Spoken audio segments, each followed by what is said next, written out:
மீண்டும் உங்களை நான் சந்திப்பதிலே மிக்க மகிழ்ச்சி அடைகின்றேன். நான் இலங்கையில இருந்து பதுளை போதனா வைத்தியசாலையில இருந்து வைத்தியர் கிருஷான் வேதநாயகம். நாங்கள் இன்று பார்க்க போகின்ற விடயம் என்னவென்றால், இந்த ப்ரீமெச்சுவர் இஜக்குலேஷன் என்று சொல்லப்படுகின்ற விந்து முந்துதல், அதை பற்றி பார்க்க போகின்றோம். எனவே இந்த நிகழ்ச்சி உங்களுக்கு பிடித்திருந்தால் யூடியூப்ல பார்ப்பவர்கள் மறக்காமல் லைக் பண்ணுங்கள், ஷேர் பண்ணுங்கள். அதே நேரத்தில் மணி சின்னத்தை பெல் சைனை அமுழ்த்தி சப்ஸ்கிரைப் பண்ணுங்கள். இன்ஸ்டாகிராம், டிக்டாக்களை மறக்காமல் ஃபாலோ பண்ணுங்கள். இதை பார்க்காத உங்களுடைய நண்பர்களுக்கும் உறவினர்களுக்கும் இந்த நிகழ்ச்சியை அறிமுகப்படுத்துங்கள்.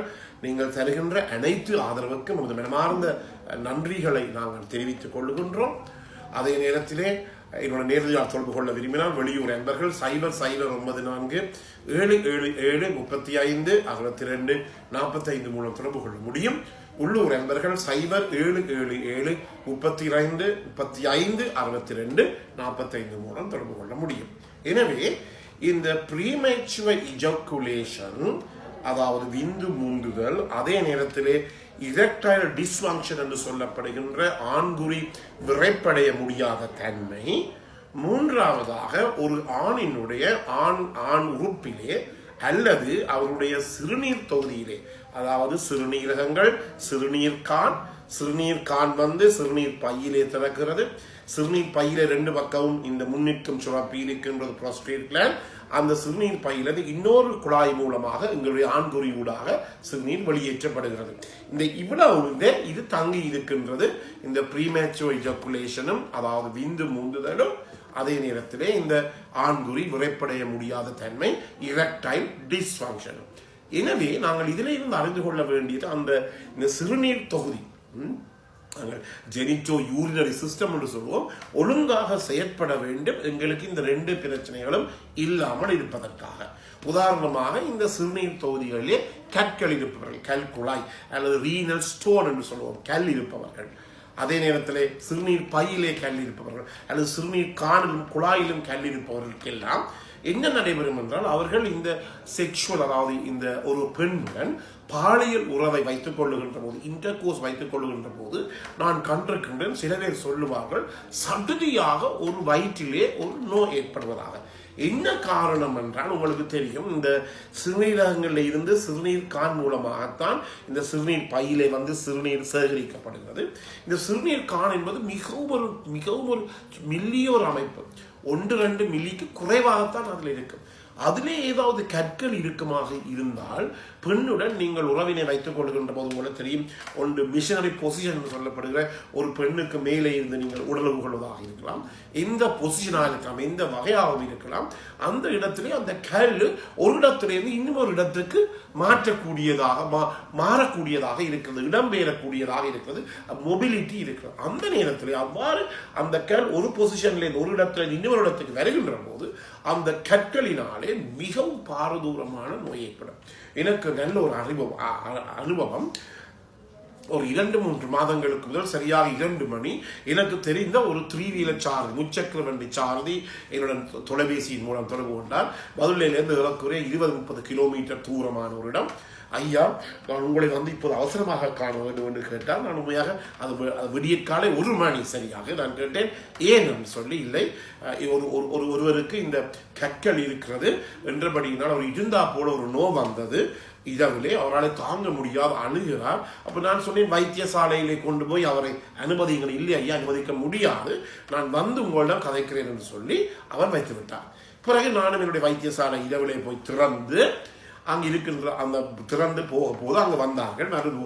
வருகின்றவர் ஒரு நல்ல அழகான வேட்டி எல்லாம் உடுத்தி அப்படி இப்படி எல்லாம் இருந்தது. நான் கேட்டேன், இவர் என்ன என்று சொல்லி, இல்லை டாக்டர், நேற்று தான் இவங்களுக்கு திருமணம் முடிந்தது.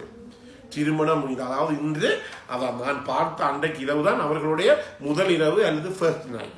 எனவே ஒன்று, இவர் என்ன செய்திருக்கணும், நண்பர்களுடன் அவர் ஏதாவது பியர் போன்ற பொருட்களை குடித்திருக்கலாம். உங்களுக்கு தெரியும், பியரிலே சீனி கூடுதலாக இருக்கின்றது என்றபடியாலே பியர் இது குடிக்கின்ற போது கூடுதலாக சிறுநீர் உருவாகும், சிறுநீர் வெளியேறும். சிறுநீர் வெளியேறுகின்ற போது கூடுதலாக இந்த சிறுநீரகங்களில் இருந்து சிறுநீர் காணினூடாக வெளியேறுகின்ற போது இங்கே கற்கள் இருந்தால் அது இடம்பெயர்ந்து வேறு இடத்துல வந்து லொஜ்ஜாயிரும், வேறு இடத்துல வந்து தங்கிடும். அதன் காரணமாக அவருக்கு வலி ஏற்பட்டிருக்கலாம், அல்லது அவர் காதலித்த மனைவியைத்தான் திருமணம் செய்து கொண்டான் என்றபடியினாலே கொஞ்சம் ஆசையிலே அன்பிலே என்ன செய்திருக்கலாம், மனைவியுடன் மிகவும் உக்கிரமாக நடந்து கொண்டிருக்கலாம். அதன் மூலமாக அவருடைய கற்கள் விடம் இருந்திருக்கலாம். எனவே அது எனக்கு நான் நினைக்கிறேன் இந்த வாழ்க்கையில் என்னுடைய மருத்துவ வாழ்க்கையில் ஏறக்கூடிய 38 வருடங்கள் முடிந்து விட்டது. இந்த 38 வருட மருத்துவ வாழ்க்கையில் அது ஒரு புதியதான, அதாவது ஃபர்ஸ்ட் நைட் அன்றைக்கு இந்த கற்களினாலே பிரச்சனை ஏற்பட்ட ஒரு அனுபவமாக இருந்தது. 2 கிழமைக்கு பிறகு அவர் வந்து எனக்கு மிக நன்றி கூறி சென்றார். எனவே இதுதான் ஒரு பிரச்சனை. எனவே இந்த சிறுநீர், அதாவது ஜெனிட்டோ யூரினரி சிஸ்டத்திலே இருக்கின்ற என்ன பிரச்சனை என்றாலும் அது என்னத்தை பாதிக்கின்றது, எங்களுடைய எங்களுடைய அந்த செக்ஷுவல் பெர்ஃபார்மன்ஸ் என்று சொல்லப்படுகிற ஒரு பெண்ணிடனும் அது மனைவியிடம் இருக்கின்ற அந்த பாலியல் வாழ்க்கையை பாதிக்கக்கூடியதாக இருக்கும். எனவே இந்த ப்ரீமெச்சுவர் இஜாக்குலேஷன் அல்லது பிந்து முந்துதல், ஆண்குறி விரைப்படைய முடியாத தன்மையுடைய பல பேர், ஒரு நாளைக்கு 50-100 அழைப்பிதழ்கள் கூட வருகிறது, பல பேர் இருக்கிறார். முக்கியமாக தங்களுடைய இந்த ஜெனிட்டோ யூரினரி சிஸ்டம் என்று சொல்லப்படுகின்ற அவருடைய இந்த சிறுநீரக தொகுதியை எல்லாம் அவர் ஒழுங்காக என்ன செய்து கொள்ள வேண்டும், பார்த்து கொள்ள வேண்டும். இல்லாவிட்டால் அவருக்கு எந்த நேரம் பிரச்சனை ஏற்படும். அந்த ஜெனிட்டோ யூரினரி சிஸ்டத்தை பாதுகாப்பது எப்படி, சிறுநீரகங்களை சிறுநீர் பையை ஒழுங்காக பாதுகாப்பது எப்படி, ஒவ்வொரு நாள் நான் கூட இன்று 4 மணிக்கு காலையில் எழும்பி 2 லிட்டர் கொதித்து ஆறிய தண்ணீரை குடித்து போட்டு வந்திருக்கிறேன். ஒவ்வொரு நாளும் அனைவருமே பழகி கொள்ளுங்கள். 2 லிட்டர் கொதித்து ஆறிய தண்ணீரை காலையிலே ஒரே அடியாக குடியுங்கள். நான் உண்மையாக சொல்ல போனால் ஒரே அடியாகவே 2 லிட்டர் தண்ணீரை குடிப்பேன். என்னை உடம்பு வாசியோ எனக்கு தெரியாத குடிப்பேன். நான் உங்களால் இயலாவிட்டால் ஒரு 15 நிமிஷம் இடைவெளியிலே நீங்கள் 1 மணி நேரத்துக்குள்ளே குடித்து முடியுங்கள், நாள் முழுவதும் அல்ல. அவ்வாறு குடிக்கின்ற போது உண்மையாக பல நன்மைகள் உங்களுக்கு தெரியும். ஜப்பானிலே ஹைட்ரோ தெரப்பி என்று சொல்லப்படுகிற நீர் சிகிச்சையே இருக்கிறது. நீர் மூலம் பல நோய்களை நாங்கள் குணமாக்க முடியும். உதாரணமாக எங்களுடைய டயபிட்டிஸ் மெலைட்டஸ், நீரிழிவு நோயாளிகள் அல்லது இரத்தத்திலே சீனி ரத்தம் இருப்பவர்கள், அவர்களுக்கு போல சில மருந்துகள் இருக்கின்றது. சிறுநீரகத்தின் ஊடாக அவருடைய இரத்தத்தில் இருக்கிற இந்த சுகர், பிளட் சுகர், சீனி எல்லாம் வெளியேறுகிறார். அந்த இடத்துல நாங்கள் கூடுதலாக தண்ணீரை குடிக்கின்ற போது உங்களுடைய உடல் முழுவதுமே சுத்திகரிக்கப்படுகிறது. எனவே இன்றிலே இருந்து இந்த ப்ரீமெச்சுவர் இஜாக்குலேஷன், இரெக்டைல் டிஸ்ஃபங்க்ஷன் உடையவர்கள் காலையிலே வெள்ளனையிலே எழும்பி 2 லிட்டர் குடிக்க பாருங்கள். குடித்த பிறகு இருக்கிற பிரச்சனை என்ன, 1 மணி நேரத்தில் சிறுநீர் வெளியேறும், ஒரு பிரச்சனையும் இல்லை. இப்போ நான் சாதாரணமாக 4 மணிக்கு எழும்புவேன், என்னுடைய 6 மணிக்கு என்னுடைய தனியார் வைத்தியசாலைக்கு செல்லுவேன். அந்த 2 மணி நேரத்துக்குள்ளே நான் போகின்ற சிறுநீர் எல்லாம் அப்படியே கழிந்து விடக்கூடியதாக இருக்கும். எனவே சமயத்திலே பொது போக்குவரத்திலே செல்லுகின்ற போது ஒரு பிரச்சனை வரலாம் என்றாலும் நீங்கள் இதை கட்டாயமாக, இது எல்லாத்துக்குமே நன்மை.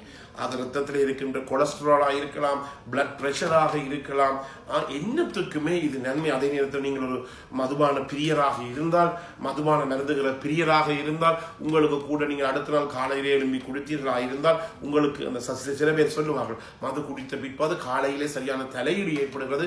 அதற்கு காரணம் என்ன, மூளையிலே ஏற்படுகிற பாதிப்பு இந்த ஈத்தைல் அல்கஹால் காரணமாக, மதுபானம் காரணம். எனவே அவர்களுக்கு கூட இந்த தண்ணீர் அருந்துவது என்பது நன்மை பயக்கக்கூடியதாக இருக்கு. எனவே மீண்டும் ஒரு முறை நீங்கள் தருகின்ற அனைத்து ஆதரவுக்கும் நன்றி தெரிவித்து விடைபெறுகிறேன். நன்றி, வணக்கம்.